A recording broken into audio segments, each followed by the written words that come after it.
Semariku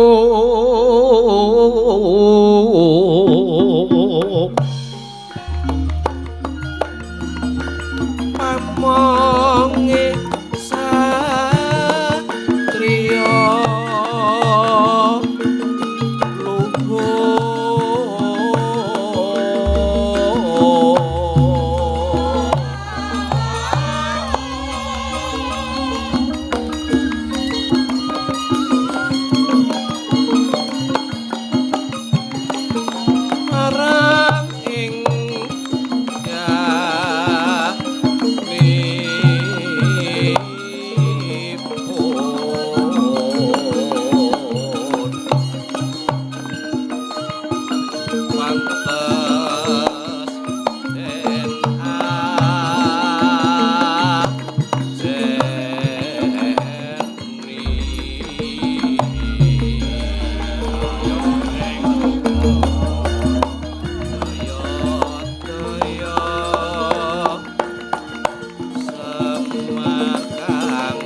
suwe aku ora ketemu karo adikku sing bagus dhewe ngece ya kowe.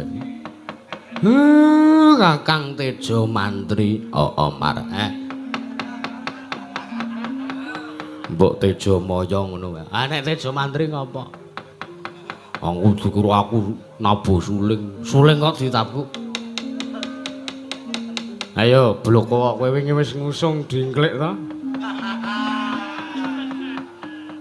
Nek ora. Aku ya mung dikongkon. Dikongkon kok karo diambu ana dingklik.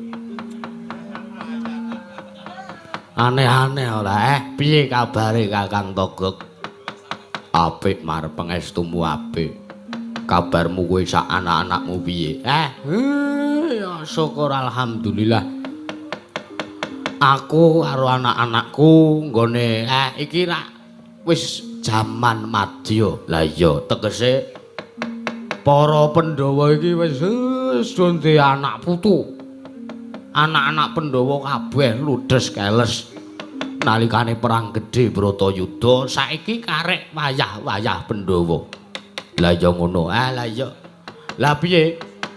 Apa kowe wis entek raja-raja sabrang sing pok tut ki apa wis entek kok kowe tekan kene? Ora lho, mar aku jane iki bingung. Atiku ki sedih. Atiku judheg. Kowe sedih judheg piye sebabe?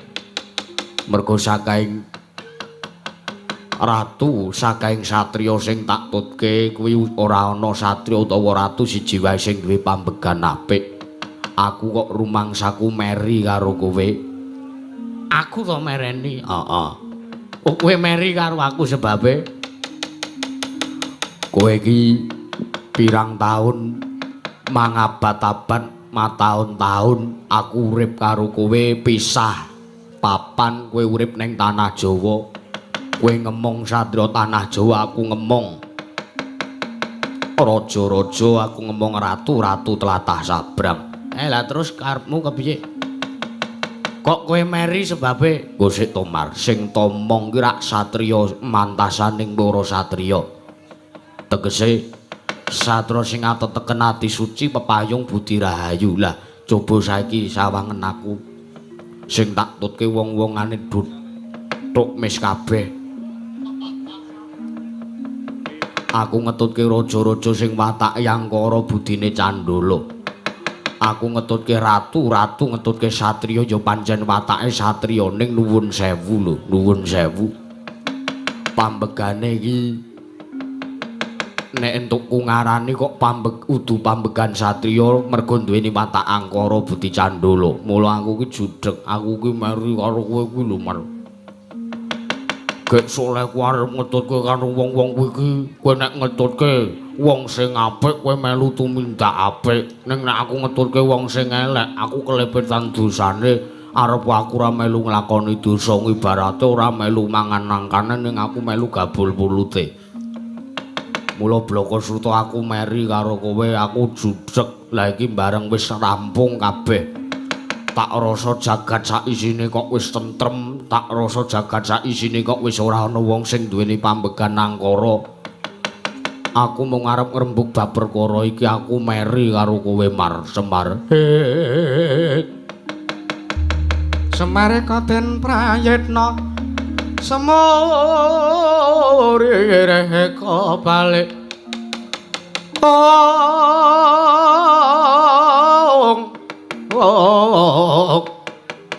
Tetiane kandayane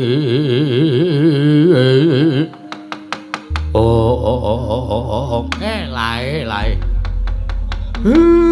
ngosik to Kakang Togo, ngosik nek kowe arep meri kalau lakon uripe Semar ngosik to mbok yo ngelingi nalikane awake dhewe medhun saka kayangan. Mbok yo ngelingi lelakone awake dhewe nalikane awake dhewe isih dadi dewa. Ning kayangan ning marcapada ora ning bedane, awake dhewe disia-sia. Ngono. Awake dhewe iso urip tentrem arepa kere, ning uripe tentrem ora kaya dewa-dewa sing padha isih regejegan. Kudune kowe iki malah seneng kowe iso ngemong para ratu, kowe kudune iki kowe iki wong apik, kudune iso nggunakake pambegan, iso nggunakake watakmu sing apik. Pok nggo nuturi ratu-ratu Sabrang sing watake angkara budine candala. Ning wong ora nurut karo aku, padha ora bangun miturut karo aku, teges muspra tanpa guna olehku ngandani. Ngene lho, ngene. Wong urip ning alam padang mono sing baku tumindak apik, sing baku nglakoni apa sing iso dilakoni kanthi becik lan bener. Bener ora mung tumrap awakmu dhewe ning tumrap wong liya ya uga kudu bener. Ngono. Heeh. Saiki tak takon. Takon apa? Kowe mejang ratu pira wae cacahe? 3.440.000. Kowe wis pirang-pirang abad lho kowe. Kowe wis pirang-pirang atus taun kowe urip ning alam Madyapada. Arepa ratu sing poke mutke iki ora mbangun miturut karo kowe. Saora-orane catetan ngamal kebaikanmu kuwi wis dicatet karo sing gawe urip. Ngono. Dadi kowe ora usah meri karo aku, arepa sing tak tutke iki satriya sing apik, satriya sing pinter, satriya sing becik.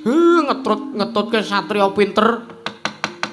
Momong satriya pinter ki nek ora luwih pinter sing momong karo sing dimong ambuk mudhar. Judheg ning pikiran aku ki judheg. Gagas wong-wong becik sing nalikane kejaman dhisik rikalane aku ngetutke sinuwun Prabu Arjuna Sasra tekan Pandhawa judheg. Coba saiki kowe ngetutke raja-raja Sabrang semono akae. Sugih kabeh. Dijak rupian-rupian. Iya to? Iya ora? Iya, mbilung sok dibayari to? Heeh.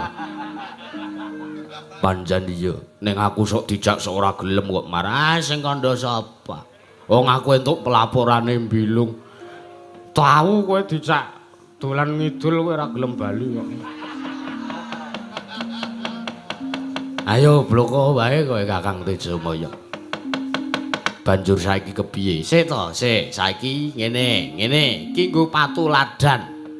Iki dienggo conto aku tak nyeritake lelakon nalikane aku ngetutke Sinuwun Prabu Arjuna Sasrabau ing Maespati. Ngono. Ana tembange kok. Ana dandang gula. Weh.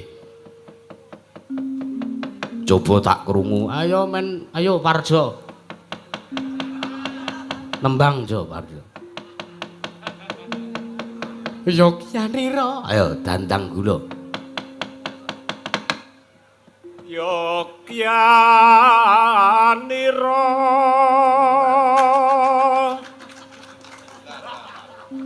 kang para prajurit. Yogyanira kang para prajurit. Ya, gene apik suarane. Apik Parjo ki suarane apik. Lamun bisa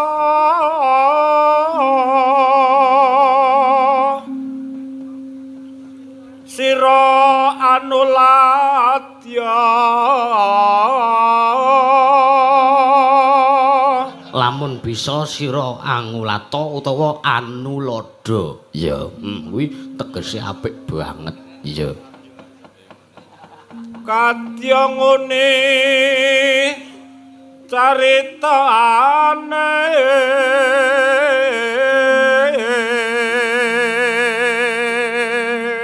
kadingune caritane nalikane ceritane dhisik. Iki ana sejarahe. Iya, ana sejarahe tembang iki, seratan iki ana sapa sing nyerat, sapa sing ngriptana. Oh, ning Google kowe. Andelira Sang Prabu, Andelira Sang Prabu. Kuwi sing tak tutke. Oh. Sasrabau ing Maes Pati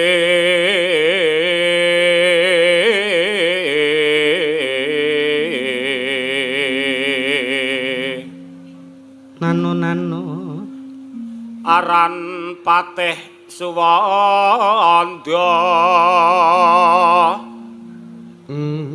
lelabuhan ipun.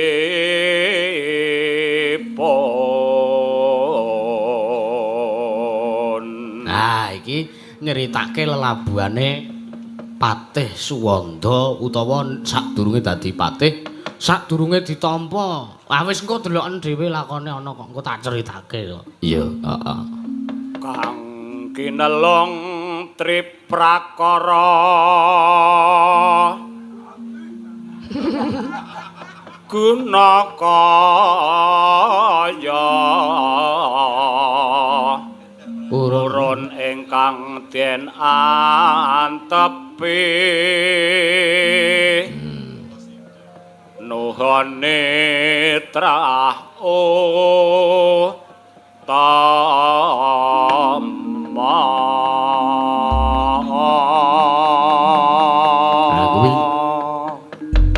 kabeh apa kisahe Prabu Rama kok Prabu Rama Prabu Arjuna Sasra karo Patih Suwanda diceritake ning ngono kuwi. Terus ceritane aku tak krungu. Ayo deloken dhewe kula tak critake alon-alon ya Kakang Toga.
kapur risang ngamur bengerat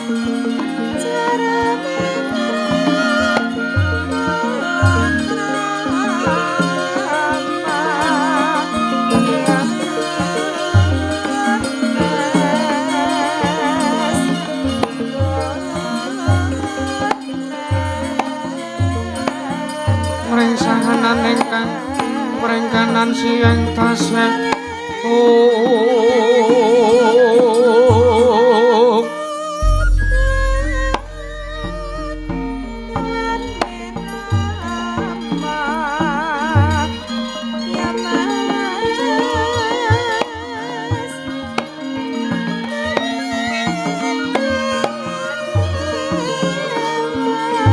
awe buka kang sawaka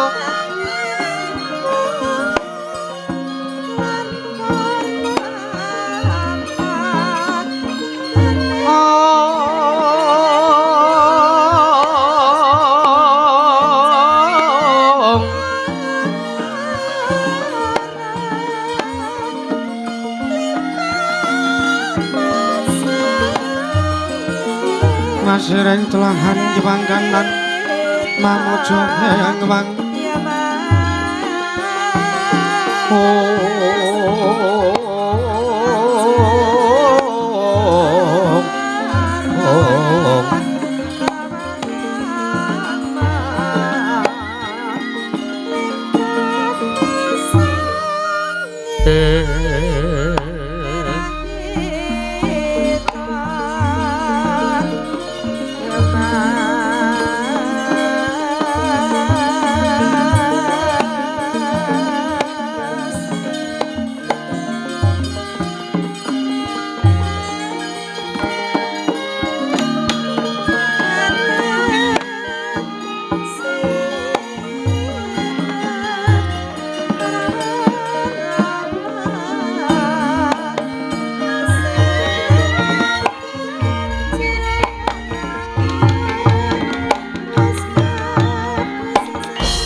bilang awit namastu Purba Sidhem Om awit namastu silat Mulingjang jagat karono sirang tondo kasisaning bisana sono sinau nanganing mula pestu maksilos tantun lambang Buddha jenantur tutur katela turu tulat menurat ing baradya winursita ngupama prameng neskara karantadya tumijing jaman purwa mangya tekap usananing gebita tangurenggeng pralambang matumpa-tumpa marma panggung panggung sang Purwengkata sekebyar dumadining Mayang Purwa purwakaning kandha narik nuting basa tunggu ngunung musura saya narasaya karaos mulat sariwang rasa wandi uring diri rasa rumangsa ngrumangsani lir jalma mila kaca jarung cang carita lebet wis gemelar jroning pagundaran juga jati ambek sari pagelaran inggih Purwa tanwurna nalika semanten mapan wonten samadyaning negaring Maespati wonten kedaton agung negaring Maespati anggih sampun katingal lenggah siniwaka meger-meger nalendring Maespati anggih Sang Nata Prabu Arjuna Sosoro Bau nalika semanten siniwaka sangya para kawula nayaka miwah punggawa wonten samadyaning negaring Maespati katingal pisuwanipun pepatih negaring Maespati anggih Sang Rekyana Patih Surata kedadak tegambar mlabar yang samudra datanpa tepi para nayaka samya gandeng masisiran jejel riyel rapat pepet bibit prasasa tutupan dengkul datanpa sela nalika semanten eling-eling Sang Nata Prabu Arjuna Sosoro Bau najan to Nalendra ingkang kawentar Nalendra kang Pinathara luhur bekasane kuncara negarane Anjayeng Bawana nalika semanten datana mengku sawijining garwa melu katingal kodhong begalipun Sang Nata amenggalih babakan punapa ingkang den jangka lan den sedya dumadan babak anglayoni jujul anusuli Sang Nata Prabu Arjuna Sosoro nglarapaken wiswanipun anenggih sawijining nom-noman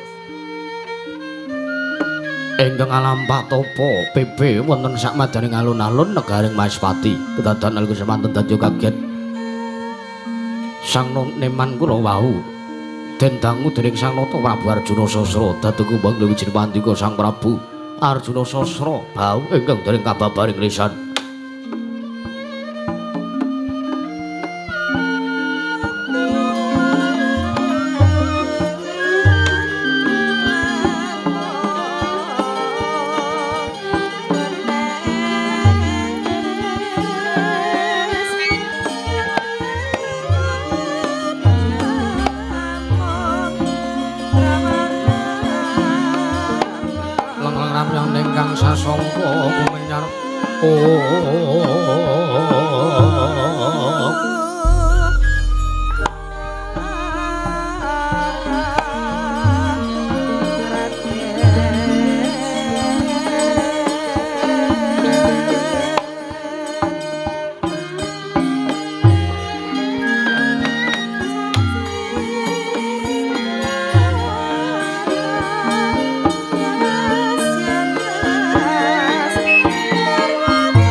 emas murub ing langit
panjang denggang driya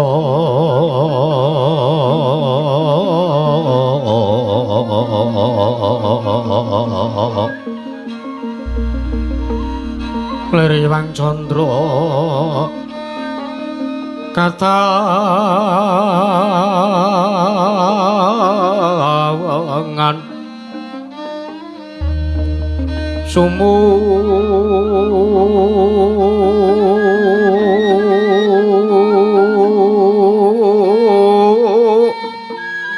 ing dias kato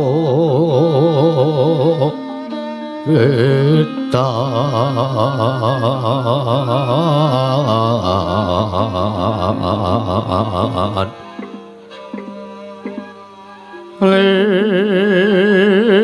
lemot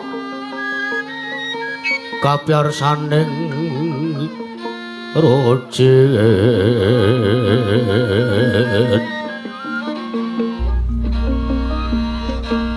lam remeng driyoma nawong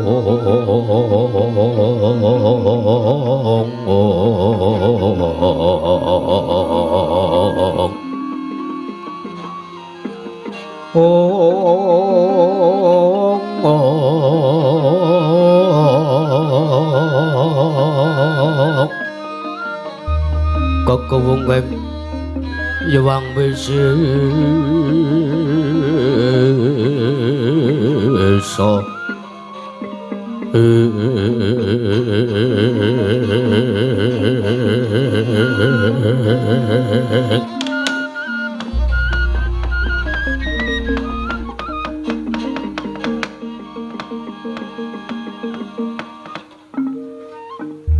liwang sukmana mangadili luwih ana sasmintan ingsun jagat wasisaning Bathara Rekyana Patih Surata sawise sira ingsun piji supayane nglarapake ya kuwi nom-noman ingkang wis laku tapa bebe ana ing alun-alun lah kok teko dadi ora kanthi kanyono-nyono Patih Surata bocah iki baguse tansah sumunar tejane Rekyana Patih baunut-unut nriki diwaji sembahan kula sewu-sewu kelepatanipun ingkang abdi kepatihan sinuwun rikala semanten paduka sampun andangu saha dawuh utusan kawon ingkang abdi kepatihan inggih menika nglarapaken praptanipun lare utawi sawijining nem-neman utawi satri ingkang alampah tapa bebek wonten samadaning alun-alun negaring Maespati sinuwun wekdal punika sampun kula larapaken lan satriya utawi nem-neman ingkang lampah tapa bebek wonten sakmadaning alun-alun sampun kalarapaken sowan wonten ngersanipun diwaji sembahan kula sinuwun Prabu Arjuna Sastra Bayu Maespati sinuwun baunut-unut nriki ya Patih sakpungkuri lelakon iki sira Patih bakal ingsun maringi ganjaran ingkang sakmarwat jernyatane namung sak sira bisa nglarapake sawijining satriya ingkang laku tapa pepe ana ing alun-alun negara Maespati baunut ngaturaken panungging tanpa pepindhan sinuwun Kisana aja ngira ingsun tumambuh yekti lagi sepesan iki ingsun wanuh jeneng sira kuwi satriya saka ngendi sartane sapa kang dadi aranmu Kisana nunamit pasang Kalimantabi dina bena kula doni dumawahing tawang tuwang linepat ing tulak mandu sinuwun sewu-sewu kelepatanipun ingkang abdi krana kula sampun wantun lampah tapa bebek wonten sakmadaning alun-alun negari ing Maespati saderengipun kula ngaturaken sembah sungkep ngersanipun paduka Sang Dewaji sesembahan kula sinuwun Prabu Arjuna Sasra Bau ing Maespati sinuwun ya ingsun tampa gawe gedhe lan bombong penggalih ingsun ora ana pangestu ingsun wae tampan ana inggih sampun kawula pundi ingkang angka kalih saderengipun kula nyuwun pangapunten Mbok bilih kula kanggep lancang. Mbok bilih ingkang sudi mestani dumateng kawula awon tanpa warni. Kula menika wingking saking pertapan ing Jati Sarana. Atmajanipun bapa penemban. Suwandak niku kula pun sumantri sinuwun. Oh. Sumantri kang dadi kekasihmu yuk lakar kaleresan mekaten. Wondene apa kang dadi wigatine dene sira Sumantri? Laku tapa pepe ning alun-alun negara ing Maespati Sumantri. Sewu-sewu kelepatanipun ingkang abdi pun Sumantri sinuwun. Saestu anggen kula lampah tapa pepe wonten sak madaning alun-alun negaring Maespati menika kula namung nengga dawuhipun Iwang utawi dawuhipun Paduka Sang Sinuwun Prabu Arjuna Sasrabahu ing Maespati. Awit anggen kula sanget kepi kapiyandhem. Kula gandrung saha kula kepingin suwita ngersanipun Sang Sinuwun Prabu Arjuna Sasrabahu ing Maespati. Kula tansah kepi kumajelu. Kula kepingin dados abdinipun Paduka Sang Sinuwun Prabu Arjuna Sasrabahu. Kula kepingin ngenger wonten negaring Maespati sinuwun. Mila keng saking menika kula sowan kula ingkang sepisan ngaturaken sembah sumungkem pangabektinipun ingkang abdi pun Sumantri. Ndonga pangka kalih lilanana sukulan penggalih Paduka kersa nampi pasuwitanipun ingkang abdi pun Sumantri winggeng saking pertapan Jati Sarana sinuwun Prabu Arjuna Sasrabahu. Jagat pangestu para wayah Bathara jagat Sumantri wonten timbalan keng adawuh.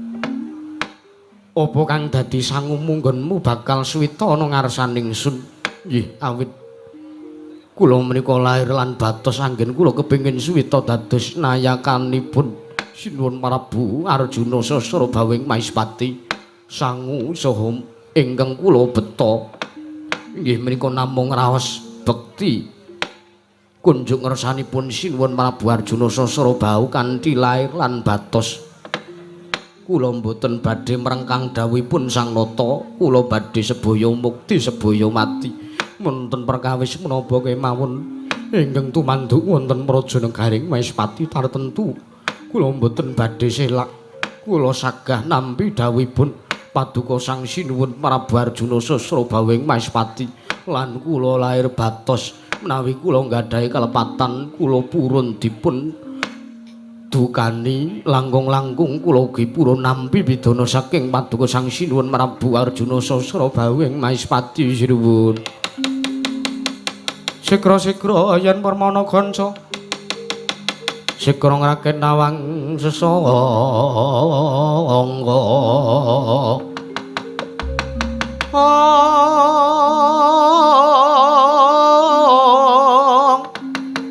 Nalendra mbok marwa sing sangkati gumulung katri gumulung mangrompak ing wadya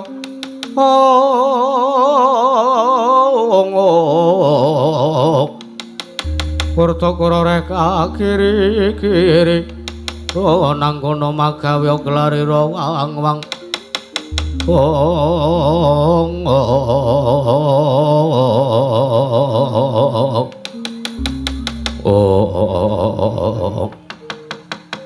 Ya Sumantri ingsun wis bisa nampa kang dadi aturira. Nanging mengko luwih dhisik ya Sumantri. Wektu iki jeneng ingsun durung bisa menehi katrangan ingkang gumathok.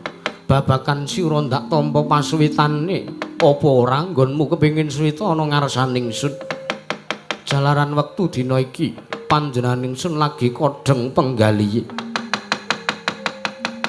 Sartane panjenengan ingsun nedeng duweni gegayuhan ya kuwi ingsun kepingin mboyong putri kadange Werda Prabu Citrasena ya putri ing Magoda ya kuwi Dewi Citrawati.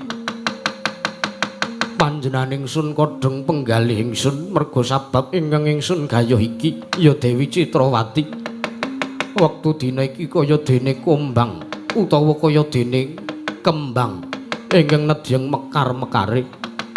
Wekasan akeh saking kumbang ingkang kepengin necep kelawan wujuding sekar iki mau.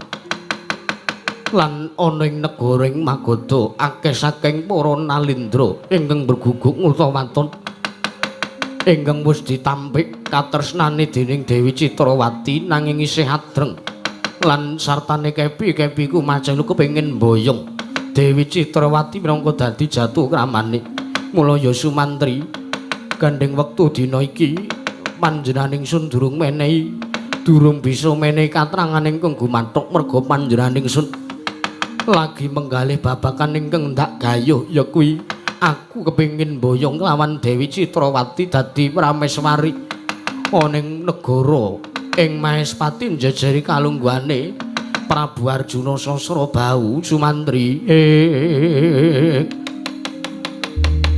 tansah marang sukma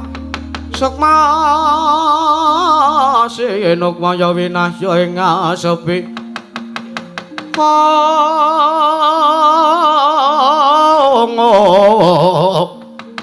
pambukaning marana tarlen saking liya playape ngaluyup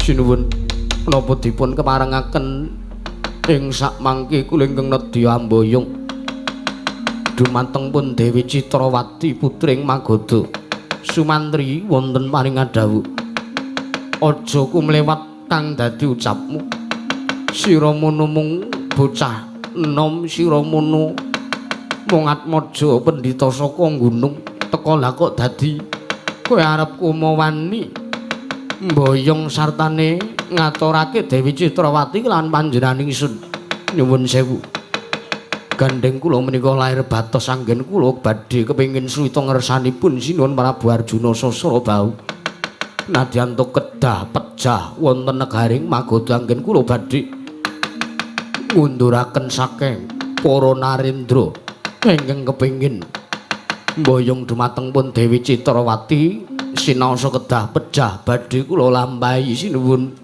kula sagah sartanipun kula lair batos anggen kula badhe mboyong Dewi Citrawati kula aturaken ngersanipun sinuwun Prabu Arjuna Sasrabau ing Mahespati sinuwun Nalendra mbok marwa sing sang katriga mulung mangrompak ing wadya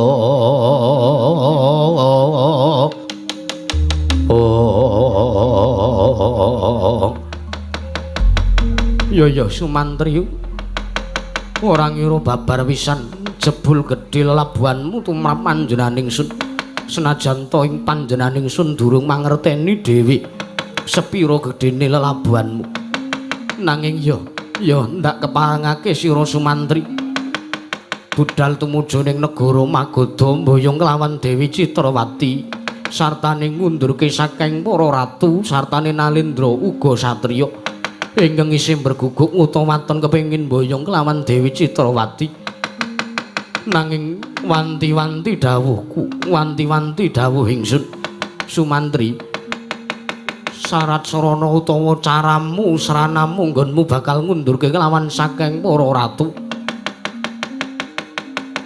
kudu adhedhasar nggunakake sarana ya kuwi ngluruk tanpa bala menang tanpa ngasorake ngluruk tanpa bala menang ingkang tanpa ngasoraken menika werdinipun menapa sira ora usah takon bab perkara kuwi kelawan panjenenganing sun mestine yen to kowe pancen nom-noman ingkang watak satriya mesti wae wis tanggap kelawan apa kang tak ngendikake wis Sumantri diake budhal ndak enteni ana ing negara Mahespati sira bali ana negara Mahespati wis kelakon mboyong Dewi Citrawati putring Magadha menawi mekaten kula nyuwun pamit sinuwun dinten sakmenika kula badhe bidhal wonten negaring Magadha mboyong dumateng pun Dewi Citrawati mening sakmangke ngantos kula wangsul wonten negaring Mahespati mboten ngandhi kelawan pun Dewi Citrawati kula aturi anigasa jangganipun ingkang